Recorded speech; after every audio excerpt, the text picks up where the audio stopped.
ఏపీలో ఎన్నికలు ముగిసినా కూడా టీడీపీ వైసీపీ నేతల మధ్య మాటల తూటాలు పేలుతున్నాయి. వాతావరణం కూలైనా ఏపీ రాజకీయాలు మాత్రం కూలవ్వలేదు. కౌంటింగ్ అయ్యే వరకు ఇదే పరిస్థితి కొనసాగేలా ఉంది.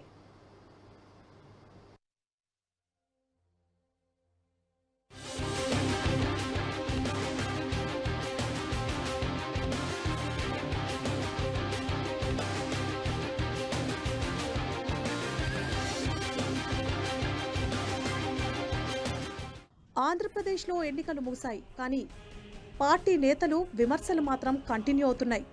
ఎన్నికల తర్వాత జరిగిన హింసాత్మక సంఘటనలు మరింత వేడి పెంచాయి. సిట్ వేసే వరకు పరిస్థితి వెళ్లడంతో మరింతగా రాజకీయం వేడెక్కింది. వైసీపీ నేతల కనుసన్నల్లోనే అరాచకం జరుగుతోందని టీడీపీ మండిపడుతోంది. ఎన్నికల సంఘం చూసి చూడనట్టు ఎందుకు వ్యవహరిస్తోంది అని ప్రశ్నిస్తున్నారు టీడీపీ నేతలు. వైసీపీ నేతలపై డీజీపీ వెంటనే చర్యలు తీసుకోవాలి అంటున్నారు.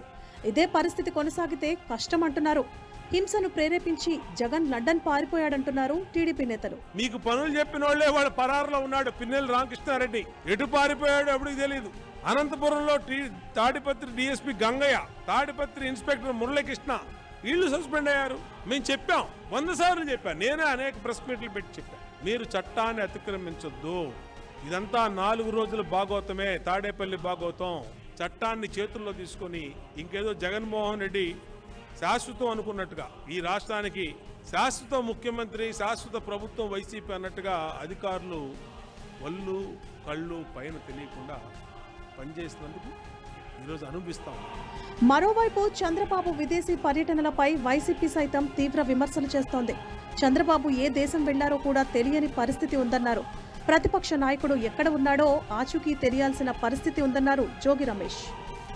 ఈ పరిస్థితుల్లో ఆ కూటమి అధినేత పారిపోయాడు.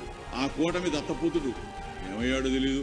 ఆ కూటమిని మోసిన జాతీయ పార్టీ అడ్రస్ గల్లంతు కాదు.